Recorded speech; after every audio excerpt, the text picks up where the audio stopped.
আলোকৰে যাত্ৰা।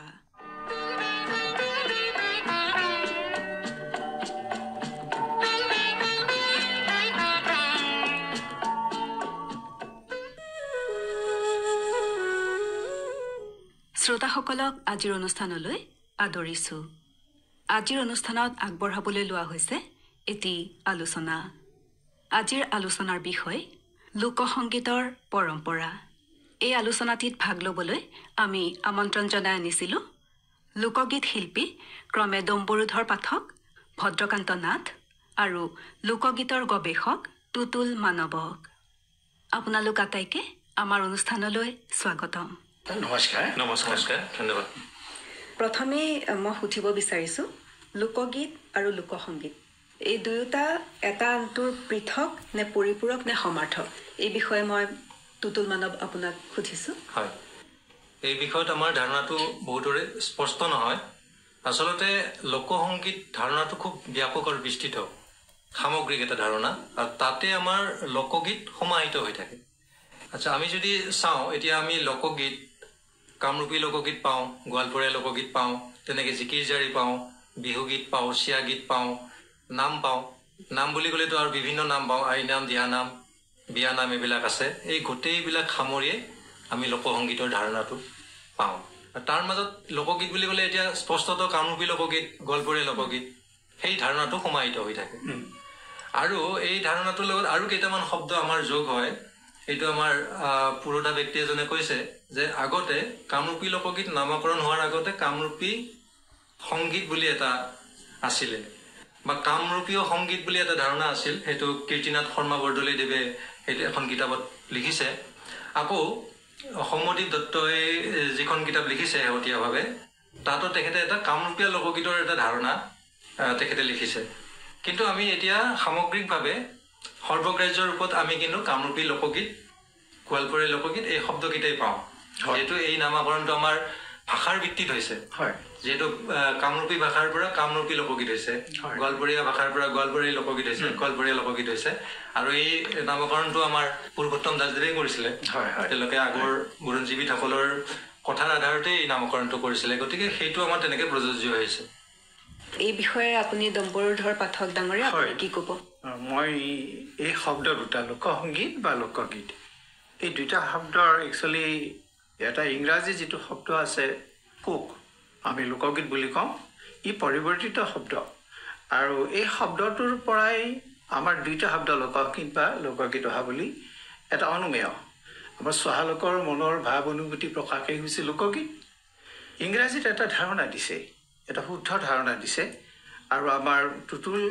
মানৱ ডাঙৰীয়া এই ক্ষেত্ৰত যিখিনি কথা কৈ গ'ল প্ৰতিফলিত হৈছে এই ধাৰণাটোত। মই অকণমান পঢ়ি দিছোঁ।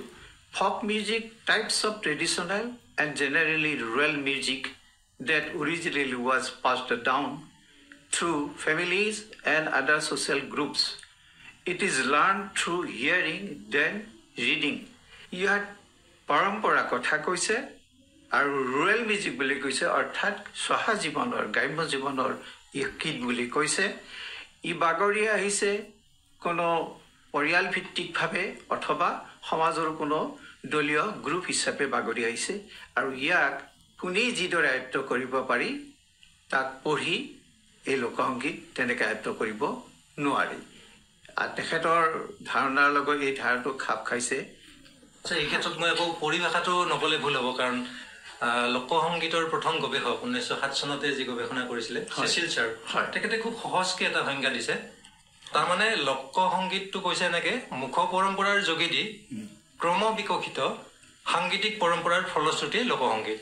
আৰু তেখেতে ইয়াৰ লগত তিনিটা কথা সাঙুৰিছে। এটা সাঙুৰিছে আপোনাৰ নিৰৱচ্ছিন্নতা বুলি কৈছে, যে অতীতক বৰ্তমানৰ লগত সংযোগ কৰে। দ্বিতীয় ভিন্নতা, যিটো ব্যক্তিগত বা দলীয় সৃষ্টিশীল অনুভূতিৰ পৰা গজালি মেলে। আৰু তৃতীয়টো কৈছে সম্প্ৰদায়ৰ নিৰ্বাচন, যিয়ে সেই ৰূপটোক জীৱন দান কৰে। আৰু এই মতবাদটো বা এই অভিব্যক্তিটোৱে আমাৰ 1956 চনত যি ইণ্টাৰনেশ্যনেল ফক মিউজিক কাউন্সিল আছে তেখেতসকলে গ্ৰহণ কৰিছে। বৰ্তমান সময়ৰ পৰিপ্ৰেক্ষিতত যদি আমি চাওঁ, পৰম্পৰাৰ কিন্তু পৰ্যায় সলাইছে। আমি যিটো মুখ পৰম্পৰা চলি আছিল পূৰ্বৰ পৰা, সেইটোৱে কিন্তু আমাৰ এতিয়া লিখিত সাহিত্যৰ ৰূপৰ মাজেদি বা আমাৰ বাণীবন্ধন ৰূপৰ মাজেদি একোটা পৰম্পৰাৰ মাজেদি আহি এই এটা বেলেগ ৰূপ পাইছে। আজিকালি আমি এতিয়া মুখ পৰম্পৰাটো আমি নাপাওঁ, মুখ পৰম্পৰাটো নাই। এটা সময়ত কোৱা হৈছিল যে এই মুখ পৰম্পৰাটো এখন নদীৰ দৰে, শুদ্ধ এখন নদী। কিন্তু যেতিয়া আমি এই পৰম্পৰাৰ মাজেদি আহিলো, এই নদীখন এতিয়া আমাৰ এটা বন্ধ জলাশয়ত পৰিণত হ'ল। আমাৰ বহুতখিনি এতিয়া ভুল ত্ৰুটি আমাৰ তেনেকে ৰৈ গ'ল। গতিকে আমি এটা বৈজ্ঞানিক দৃষ্টিভংগীৰে যেনেকে জলাশয় এটা শুদ্ধ কৰিবলৈ চূণ পটাছ লাগে, তেনেকে আমি বৈজ্ঞানিক দৃষ্টিভংগীৰে আমি আগবাঢ়িলে আমি প্ৰকৃত ৰূপটো, আচল ৰূপটো আমি পাম। যে লোকগীতৰ যিখিনি বৈশিষ্ট্য থাকে, সেই বৈশিষ্ট্য অবিকৃত ৰূপত ৰাখি আমি তাৰ মূল ৰূপটো আমি আগবঢ়াই ভৱিষ্যতৰ প্ৰজন্মলৈকে দি যাব পাৰিম। এইবাৰ মই ভদ্ৰকান্ত নাথ আপোনালৈ আগবাঢ়িছো। আপুনি এই বিষয়ে কি ক'ব? এই বিষয়ে মোৰ ঠিক সেইসকলৰ বিশেষকৈ যিখিনি শেষত আমাৰ মানৱদেৱে ক'লে, তেখেত বৰ শুদ্ধ কথা এটা কৈছে। আমি এই ক্ষেত্ৰত আগবঢ়াটো ভাল এইকাৰণে, আজিৰ প্ৰজন্মৰ হাতত হয়তো কেনেবাকৈ আহিছে কিবা কাৰণত, কিবা শব্দ ভুলেই হওক, কিবাই হওক, এই ভুলেই হওক, এইটো ভুল বুলি নাভাবি এইটো আমাৰ গাতো আছে দুখ অলপ, আমিও দিব পৰা নাই শুদ্ধ ৰূপত বস্তুটো। এতিয়া আমি সকলোৱে মিলি বস্তুটো কেনেকৈ শুদ্ধ ৰূপত আনিব পাৰি, সেইটো চেষ্টা কৰাটো আমাৰ উচিত বুলি মই ভাবোঁ। এই বিষয়ে আমি গম পালোঁ। এইবাৰ মই সুধিব বিচাৰিছোঁ, এই লোকগীতৰ বৈশিষ্ট্যসমূহ কি? লোকগীতৰ বৈশিষ্ট্য বুলি ক'লে মূলতঃ চাৰিটাই। প্ৰথমটো লোকভাষা, যিটো আমি কৈ আছিলোঁ, আমাৰ থলুৱা ভাষাৰ কথা কৈছে, উপভাষাৰ কথা কৈছে। প্ৰতিটো লোকসংগীতত তেনেকৈ নিজা এটা লোকভাষা থাকে, সেই লোকভাষাতে চলে, এই লিখিত ৰূপত বা লিখিত ভাষাত নচলে, এটা লোকভাষা থাকে। দ্বিতীয়টো হৈছে আপোনাৰ গ্ৰাম্য সুৰ থাকিব, তাৰ গ্ৰাম্য সুৰ থাকিব, যিটো এই মাৰ্গী সংগীতৰ পৰা, ৰাগ সংগীতৰ পৰা পৃথক, সম্পূৰ্ণ পৃথক হয়। আৰু তৃতীয়তে আপোনাৰ আহিব লোকবাদ্য, আহিব থলুৱা লোকবাদ্য। এতিয়া চব লোকসংগীতৰে নিজা নিজা লোকবাদ্য থাকে, সেই লোকবাদ্যই হ'ব লাগিব। এতিয়া কামৰূপী লোকগীতৰ ক্ষেত্ৰত দোতৰা ডগৰ লাগিব, বাঁহী লাগিব, সেইখিনি লোকবাদ্য বুলি ক'ব। আৰু এটা হৈছে গ্ৰাম্য কণ্ঠ। এই গ্ৰাম্য কণ্ঠটোৰ অলপমান ক'ব গ'লে অলপ দীঘলীয়া কথাটো, যিটো আমাৰ ভোকেল কৰ্ড, আমি যেতিয়া লোকগীত গাওঁ, লোকগীত গোৱা মানুহৰ ভোকেল কৰ্ডটোৰ যিটো টেক্সাৰ, সেইটো আপোনাৰ বেলেগ আধুনিক গান গোৱা মানুহ বা ৰাগ সংগীত গোৱা মানুহৰ পৰা পৃথক জন্মগতভাৱে পাই যায়। গতিকে এই চাৰিটাই মূলত বৈশিষ্ট্য লোকগীত গোৱা মানুহৰ কাৰণে বা লোকগীতৰ কাৰণে: লোকভাষা, লোকবাদ্য, গ্ৰাম্য সুৰ আৰু গ্ৰাম্য কণ্ঠ। কিন্তু সদ্যহতে দেখা গৈছে আমাৰ এতিয়া এই লোকভাষাক কিন্তু আমাৰ আধুনিক ভাষাই গ্ৰাস কৰিছে। যেনেকৈ কামৰূপী লোকগীততে এতিয়া কামৰূপী ভাষাটো গৈ পেলাই কামৰূপী মান্য অসমীয়া ভাষা মিহলি হৈছে। নাইবা আমাৰ এনেকুৱা হৈছে কামৰূপী বা বিভক্ত অসমৰ বিভিন্ন ভাষাৰ স্থানীয় ৰূপৰ ভাষাৰ মিহলি এটা ভাষা হৈছে। গতিকে সেই বস্তুটো বৰ লক্ষণীয় কথা। এইটো আমি পুনৰ অবিকৃত ৰূপত অনাৰ কাৰণে আমি চেষ্টা কৰিব লাগিব। তেনেকৈ লোকবাদ্যৰ ক্ষেত্ৰতো তেনেকুৱা হৈছে, আধুনিক বাদ্য সংগত কৰা হৈ গ'ল আজিকালি। কিন্তু আমাৰ হেমাংগ বিশ্বাস ছাৰে কৈ গৈছে যে যেতিয়াই আমি তাত আধুনিক বাদ্য সংগত কৰিম, তেতিয়া তাৰ মেজাজটো হেৰাই যায়, তাৰ লোকগীতটো হেৰাই যায়। মই আপোনাৰ কথাত এইখিনি অলপ যোগ কৰিছোঁ। এইটো যদি এটা শাস্ত্ৰীয় সংগীতৰ সুৰ অথবা আধুনিক গীতৰ সুৰ, এই গীতৰ যদি কিবা চাপ পৰে লোকগীতত, তেতিয়াহ'লে সেই লোকগীতৰ মৰ্যাদা সম্পূৰ্ণ হেৰাই যায়। নিশ্চয় এইখিনি কথা মই সুধিব বিচাৰিছোঁ, এই বৈশিষ্ট্যসমূহ মতে লোকগীতসমূহ সেই পৰম্পৰাৰে চলি আহি আছেনে? এই বৈশিষ্ট্যসমূহ লৈ ইয়াতে চাব গ'লে আমাৰ কেইবাটাও ধাৰা চলি আছে। এতিয়া এচাম মানুহেতো এতিয়াও অবিকৃত ৰূপত আমাৰ পুৰণি সেই পৰম্পৰাগত লোকগীতখিনি লৈ আগবাঢ়ি গৈ আছে। কিছুমানে তাৰ আৰু আধুনিকীকৰণ কৰিছে। সেই আধুনিকীকৰণৰ এটা পৰ্যায়ও চলি থাকিব, সেইটোকো কোনো বাধা দিব নোৱাৰে, সেইটো অৱশ্যে ভাবি। কিন্তু আমি লোকগীতক যদি সঁচাকৈ অবিকৃত ৰূপত ৰাখিব লাগে, সংৰক্ষিত ৰূপত ৰাখিব লাগে, আমি পুৰণি পৰম্পৰাগত যিটো ধাৰাত চলি যিটো সেই বৈশিষ্ট্যখিনি ৰাখি যিটো চলি আহিছিলে, সেই ধাৰাটোৱে কিন্তু আমি মূল ধাৰা বুলি আমি চলাই ৰাখিব লাগিব। এই জটিলতা আহিছে, বিশেষকৈ ধৰক সময়ৰ সলনি বা যিটো সংগীতৰ ৱাৰ্ড নতুন প্ৰজন্মৰ ক্ষেত্ৰত মই কৈছোঁ। আজি যিটো বিশ্বায়নৰ প্ৰভাৱ, নিয়ন্ত্ৰণে তাত কি হয়, আমাৰ মিউজিকৰ ক্ষেত্ৰত থলুৱা গীত মাতৰ ওপৰতো ইয়াৰ প্ৰভাৱ নপৰা নহয়। আৰু নতুন প্ৰজন্মই পুৰণি গীত মাতৰ প্ৰতি বৰ বিশেষ মনোযোগী হ'ব লাগিব, আমাৰ পৰম্পৰাক যাতে আমি ধৰি ৰাখিব পাৰোঁ। যে গতিকে বিহু গীতটো গালে, পৰম্পৰা আৰু পুৰণি বিহু গীতটো গালে আমাৰ যেনে ভাল লাগিব, মাটিৰ গুণ থাকিব, নিঃসন্দেহে তাক আমি বুটলি ল'ব লাগিব। আৰু পৰম্পৰাহে আমাক জীয়াই ৰাখিব। আমি পুৰণি যি নহয় জানো, এইবাৰ মই ভদ্ৰকান্ত নাথ ডাঙৰীয়া আপোনাক সুধিব বিচাৰিছোঁ দৰঙৰ চিয়া গীত আৰু নাঙেলি গীত এই গীতসমূহৰ নিশ্চয় বৈশিষ্ট্য আছে আছে আছে এই বিষয়ে আপোনাৰ পৰা শুনিব বিচাৰিছোঁ আমাৰ মধ্য অসম বুলিয়ে কোৱা হয় অবিভক্ত দৰং জিলাত এবিধ ভক্তি মতবাদ আছে যাক বৰশীলীয়া বা পুনৰুত্থিৰীয়া ভক্তি বুলি কয় এই ভক্তি ধাৰাত এটা নিয়ম আছে তেখেতসকলে যি কাৰ্য বা যি অনুষ্ঠানে পাতে তাতে ভকতনীসকলে সমবেত হৈ এইটো অনুষ্ঠানবোৰ কৰে আৰু অনুষ্ঠানৰ আৰম্ভণিতে যিটো এতিয়া আজিকালি মতে যেনিবা ঘোষা গোৱা হ'ব প্ৰাৰ্থনা গোৱা হ'ব তেখেতসকলৰ ভাষ্যত এইটো সদাচাৰ বুলি কয় আচলতে সৎ আচাৰৰ পৰা গৈ গৈ সদাচাৰ পৰিছে মাংগলিক কাৰ্যসূচী আৰম্ভ কৰিলে এখন ঘৰে ধৰক আৰু অৰ্থাৎ যিজন মহন্ত এজন সাজি ল'ব মহন্তজনাৰ বৰ সুন্দৰ এটা দৃশ্য আছে মূৰত বগা টুপি গাত চেলেং চাদৰ হাতত সাজপাৰ হাতত লাখুটি এডাল থাকিব হাতত এটা ডম্বৰু থাকিব যিখন গৃহস্থিত আজি অনুষ্ঠান এটা আৰম্ভ হ'ব ধৰক মাংগলিক অনুষ্ঠান মহন্তজনা আহে নহলা মুখত সেইটোৰে শব্দ এটা দিব ডম্বৰুটোৰে শব্দ এটা দিব যে আমি আহিছোঁ ভক্তনীসকল আমি আহিছোঁ আপোনাৰ ঘৰলৈকে সেই শব্দটো সুধি এওঁলোক আগবাঢ়ি আনিবলৈ যাব আদৰি অনাৰ চিয়া যিটো গায় আমি বাদ্যযন্ত্ৰ লগাওঁতে চিয়া গীত হৈ গ'ল সেই আদৰি অনাৰ সুৰটো আছিল এনেধৰণৰ অ গুৰুজনা কি লৈ মই সাদৰিম দিবলৈ নাহিকে একো পদূলিৰে পৰা আদৰি আনিয়া ফেলৰ পাৰি দিমে খাকো এইটো এটা সুৰটো অৰিজিন সুৰটো এইটো এতিয়া সেই গীত সেই বস্তুখিনিকে আমি আকৌ ইয়াতে বাদ্যযন্ত্ৰ যেতিয়া সংগত কৰিলোঁ সেই গীতৰ সুৰটো এনেকুৱা হৈ গ'ল গুৰুজনা আইছি কি লৈ মই সাদৰিমে হৰি মোৰ দিবলে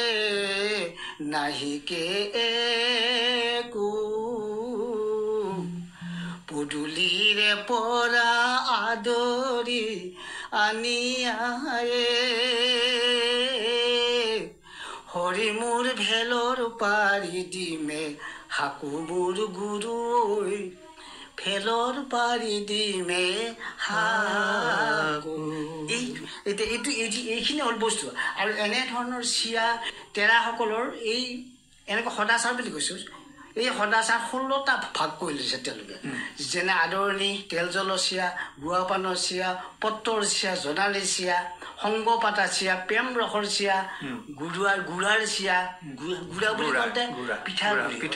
তেৰাসকলে পিঠাগুড়ি আৰু জালুকৰ গুড়ি এনেকৈ সংমিশ্ৰণ কৰি এটা গুড়াৰো চিয়া আছে হৃদয়ে মোৰ বান্ধৱয়ে হৃদয়ে মোৰ বান্ধৱয়ে এনেকুৱা এইটো গুড়াৰ চিয়া ঠিক এনেধৰণে আকৌ উপচাৰৰ চিয়া ৰন্ধন প্ৰক্ৰিয়া চিয়া আছে এই কাৰ্যসূচীটো যেনে যোনে সেই অন্নমুঠি ৰান্ধিব সিজাব এৰাসকলৰ চিয়া আছে সেইবিলাকৰ ভাগ আছে সুপেটি আধেৰি মানে কি উধন এই যে উধন আশা উধন বুলি কোৱা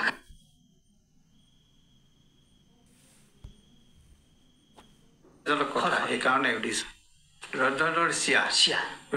চিয়া বুলি আমি ভাত দালি বা তৰকাৰী এনে ভজা ৰন্ধাৰ কথা নিশ্চয় কোৱা নাই কৈছে তাৰ খাউধনৰ কথা কৈছে শপতিৰ কথা কৈছে আৰু তাত ধৰক চৰুৰ কথাও হয়তো কৈছে মই যিখিনি জানো তাত কিন্তু তাত ভক্তি ভাৱনাৰ তাত সম্পূৰ্ণ আত্মা পৰমাত্মাৰ এই কথা নিশ্চয় কোৱা হৈছে যেন মোৰ অনুমান হয় ঠিক আছে আপোনাৰ যিটো কথা এই চিয়া গীতবোৰ আচলতে চিয়াবোৰ কোনো আখ্যানমূলক গীত নাথাকে হয় আৰু চিয়া গীতটো সদায় সংসাৰ বিমুখী গীত আৰু ঈশ্বৰৰ ওচৰত চিয়া মই আৰু এটা কথা আপোনালোক কোৱা নাই এতিয়া ক'বলৈ বাধ্য মই সেইটো ভুল হৈছিলে চিয়া শব্দটোৰ অৰ্থ চিয়া শব্দটোৰ অৰ্থ হ'ল ঈশ্বৰৰ স্মৰণ কৰা বা তুতি কৰা আৰু এখেতসকলে চিয়া গীত গাই ঈশ্বৰৰ লগত সমজেঞ্চ ৰাখি গোটেই ভাৱটো ঈশ্বৰৰ লগত এইটো ভকত সেৱা নকয় নেকি ভকত সেৱা বুলি কয় ভকত সেৱা আৰু চিয়া গীত যে একেলগে যে গাই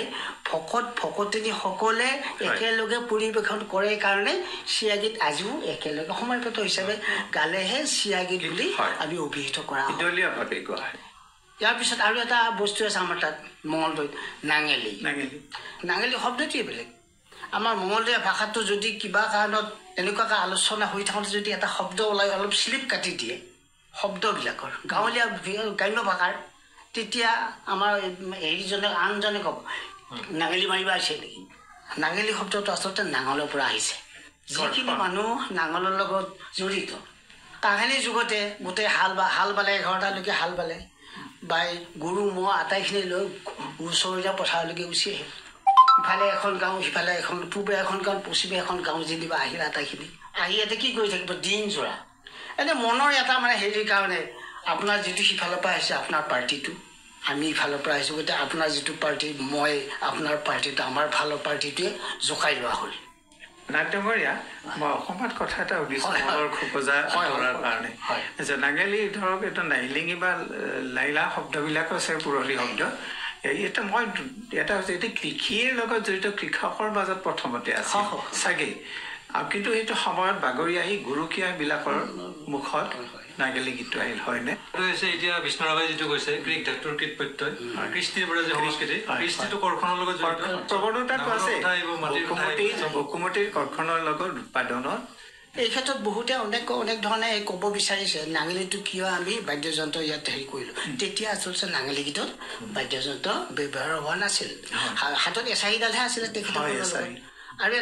আজিকালি যে ক্ৰিকেট খেলে তেতিয়া টাংগুটি বুলি কৈছিল আপোনালোকৰ মন আছে সেইটোৱে আছিল অস্ত্ৰ সেই পাতে আছিল বাদ্য কিন্তু আজি এই নাঙেলি গীতটো সমাজ বা আকৰ্ষিত হোৱাৰ কাৰণে বাদ্যযন্ত্ৰ ব্যৱহাৰ কৰিবলৈ বাধ্য আমি এইবাৰ সুধিব বিচাৰিছোঁ দেহতত্ত্ব বিচাৰৰ সৈতে জিকিৰ চিয়াগীত কামৰূপী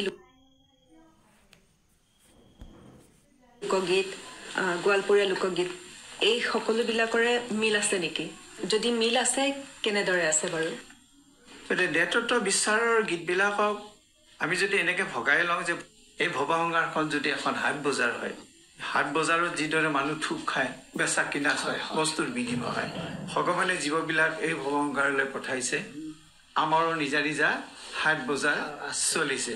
এতিয়া হাট বজাৰ বুলি ক'লে এইটো সংসাৰৰ হাট বজাৰ এতিয়া সংসাৰৰ হাট বজাৰৰ পৰা আমি পালোঁ কি খাচিলোঁ কি আৰু নিম কি এই কথাবিলাক আহে মূলত কিন্তু আধ্যাত্মিক ভাৱনাত সংসাৰ বৃক্ষৰ ফল বুলি ক'লে দুটা কথা আহে সুখ আৰু দুখ এই কথাবিলাকে মূলত আমাৰ দেহ বিচাৰ গীতৰ লগত খাপ খাই আছে এতিয়া চিয়া গীতত কৈছে হাট বজাৰৰ ক্ষেত্ৰত কিৰে ভুলা এক হাত জানা নিষ্ট কৰি হৃদয়ত আৰু হাত লৈ বাহা বিচাৰি পেটে ভুলা এক হাত সবাতো ডাঙৰ গুৰুৰ চৰণে হাত ভকতজনৰ ইয়াত শিৰ হৃদয় পেট আৰু গুৰু চৰণক চাৰিখন হাতৰ লগত কৈছে ঠিক তেনেদৰে গোৱালপৰীয়া লোকগীত এটাত কৈছে হাতো পাতিলাম বজাৰত চান্দিলাম বেপাৰ কৰিবাৰ আছে হাত ভাঙিয়া গেল লোক পলাইয়া গেল ও ভাই চাৰিলং ভাবে আছে যে মনুষ্য জনমটো যদি নাথাকে য'ত নিশ্চয়তা নাই অনিশ্চয়তাই গ্ৰাস কৰি পেলায় তেতিয়াহ'লে মানে আমি ধন জন পুত্ৰ পৰিবাৰ বিষয় বাসনাত বুকুত সাৱটি ধৰি লাভ কি কামৰূপী লোকগীতত ইয়াক কথা কৈছে হাট বজাৰৰ যে কি ধন বেহালী হাত মন বেপাৰী কি ধন বেহালী হাত বৈকুণ্ঠক যাবলৈ সাধু লগ নললি চিনিও নললি বাট আচল কথা হৈছে কি এই হাট বজাৰৰ মুহূৰ্ত থাকোঁতে মায়ে মুহূৰ্ত থাকোঁতে আমি পৰমাত্মাৰ কথা ঈশ্বৰৰ কথা পাহৰি যাওঁ আৰু একেবাৰে অন্তিম অৱস্থাতে আমি ঈশ্বৰক বিচাৰোঁ হৰিনাম লওঁ আচলতে সেইটো আমাৰ মনুষ্য জন্মৰ সাৰ্থকতা তাত নাপাওঁ ঠিক তেনে ইন্দ্ৰিয়ৰ শক্তিৰ যদি আসক্তি বুলি কওঁ আসক্তি আছে আমাৰ 10 ইন্দ্ৰিয় আৰু 6টা ৰিপু আছে এই ৰিপু আৰু ইন্দ্ৰিয় শক্তিৰ আসক্তিৰ ফলত আমি মনুষ্য জনমে অকাশ কৰি ফুৰে আৰু তাৰ ফলত আমি গোৱালপাৰাত যদি পাওঁ এনেধৰণৰ গীত এটা আছে ফান্দে পৰিয়া বগা কান্দে এই গীত এটা আছে যেনে এটা পৰিয়াল ফান্দত পৰিছে বগলী ঘৰত এৰি থৈ গৈছে মাইকী বগলী আৰু পোৱালীকেইটা গতিকে তেনে অৱস্থাত বগলীয়ে নিৰুপায়ত পৰি যেতিয়া ফান্দত পৰিল তেওঁৰ এটা জীৱনৰ উপলব্ধি কৰিছে হাই হাই মোৰ কি হ'ল ঠিক তেনেকৈ জিকিৰতো এটা কৈছে এই দুটি চকু যে নহয় উই পৰুৱাৰে গাত আল্লাৰ চাৰি কথা ৰাখিব নোৱাৰা কেলেই চকু মুদা তাত আমাৰ চকু দুটা উই পৰুৱাৰ গাত বুলি কৈছে উই পৰুৱাৰ গাঁতৰ সন্ধি নাই গতিকে চকু দুটাইও নেদেখাক দেখে নোচোৱাক চাই ঠিক তেনেদৰে চিয়া গীতত কৈছে অজ্ঞানে গাহৰি মনে হৈলা কুকুৰা দেহাই হ'ল কাকেৰি খোলা লোভি হ'ল পচলা মোহে হ'ল কুমুৰা চিতে হ'ল খাৰ ভৈলা চিতে ফুট খাৰ ভৈলা ফুটি খাৰ আপুনি আচলতে আপোনালোকে ব্যৱহাৰ কৰে কলা খাৰ হয় ফুট খাৰ হয় ঠিক তেনেদৰে জীৱৰ জন্মৰ ৰহস্যৰ কথা কৈছে আমাৰ নেতৃত্ব বিচাৰত আমাৰ কামৰূপী লোককে যেতিয়াই আছিলি মন্ত্ৰই ব্ৰহ্মাৰ কুণ্ডতে বায়ুৰূপে স্থিতি ভুলি পিতৃৰ হিৰতে যেতিয়াই আছিলি মন্ত্ৰই পিতৃৰ হিৰতে ৰসৰূপে স্থিতি ভুলি মাতৃৰ গৰ্ভে এয়া জন্মৰ ৰহস্যৰ কথা এইটো ব্ৰহ্মাৰ সৃষ্টি বুলি কয় এইটো ব্ৰহ্মালোকৰ পৰাই জীৱৰ গতি ধাবিত হয় গতিকে তিদৰে জীৱৰ দেহত যি জীৱতে জীৱ আহি স্থাপনা লয় তেনে জীৱৰে ই আকাৰ গ্ৰহণ কৰে এই কথাবিলাকেই আমাক কয় নেতৃত্বৰ কথা জিকিৰেওতো তেনে এটা কথা কৈছে যে ৩-৮ বছৰ মনকে বুজালেও জগৰা বনলৈ যায় জগৰা বনলৈ কেলেই নেযাব সৃষ্টি বাঢ়িবৰ ঠাই এই ধৰণৰ কথা কৈছে বাহেকি এটিটা গজালি কোমল খাওঁতে মাধুৰী ভাল কুকুৰাৰ ডিমাতে পানী ঢল ঢল তাতে কুকুৰাৰ আল জাৰৰে কোমল সৰগৰে ৰ'দ ঘামৰে কোমল বা মাতৃৰ গৰ্ভত 10 মাহ নৰকত পন্থীতে বিচাৰি চা এটা ঠিক কথা সামঞ্জস্য আছে আমাৰ নামাকৰণটো বেলেগ বেলেগ হৈছে এতিয়া ক'ৰবাত বৰাগত পল্লী গীত বুলি কয় ধৰ্মত চিৰাগী বুলি কয়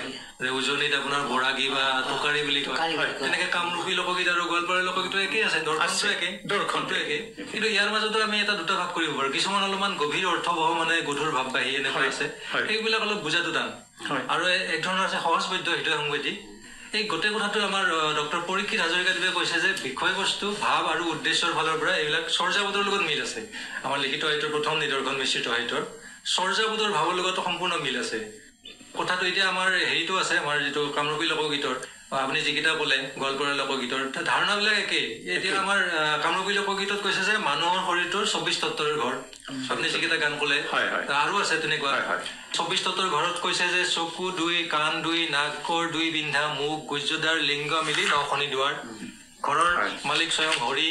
গুৰু কৃষ্ণ বুলি কৈছে মন বুদ্ধি অহংকাৰ আৰু চিত্ত অন্তৰাত্মাৰ 4টা ৰূপ বুলি কৈছে মন সাধনাৰ কেন্দ্ৰ বুলি কৈছে দশ ইন্দ্ৰৰ অধিৰক্ষক বুলি কৈছে আৰু মায়া নদীৰ যিটো কৈছে ইপাৰে কাল বিকাল পক্ষী অৰ্থাৎ জীৱাত্মা পুৰাণ এই গোটেই বস্তুটো আপোনাৰ চিয়াটো আছে টোকাৰী গীততো আছে গতিকে সামঞ্জস্য এটা আছেই দৰ্শনৰ ফালৰ পৰা বা মানে তত্ত্বৰ ফালৰ পৰা আমাৰ আজিৰ আলোচনা কৰিবলগীয়া কথা আৰু বহুত থাকি গ'ল তথাপিও আলোচনাটিৰ অন্তত আপোনালোকে যিখিনি কথা ক'লে বা এই লোকগীত বা লোকসংগীতৰ পৰম্পৰাটো যি ধৰণে চলি আহি আছিলে এতিয়াও সেই ধৰণে চলি আহি আছে নে নাইবা আমি এইখিনি ৰক্ষা কৰিবলৈ কি কৰিব লাগে সেই বিষয়ে তিনিওজনে চমুকৈ অকণমান যদি কয় প্ৰথমতে টুটুল মানৱ আপোনাক সুধিছোঁ এতিয়া আমাক মই প্ৰথমে কৈছোঁ চেচিয়েল চাৰ্ভৰ কথা 1907 চনতে তেখেতে গৱেষণা কৰিলে লোকসংগীতৰ আৰু তেখেতে 5000 গীতৰ স্বৰলিপি কৰি তেওঁলোকৰ এই সমাৰচেট বা মানে উত্তৰ আমেৰিকাৰ যিখিনি গান তেওঁলোকে লোকসংগীতখিনি প্ৰতিষ্ঠা কৰি গ'ল শুদ্ধ ৰূপত বৈজ্ঞানিকভাৱে আমি তেখেতৰে পন্থা ল'ব লাগিব আৰু সেই সময়টো আহি পৰিছে কাৰণ আমি 1907 আৰু আজি আমি ক'ত আছোঁ আমি বহুত পিছ পৰি আছোঁ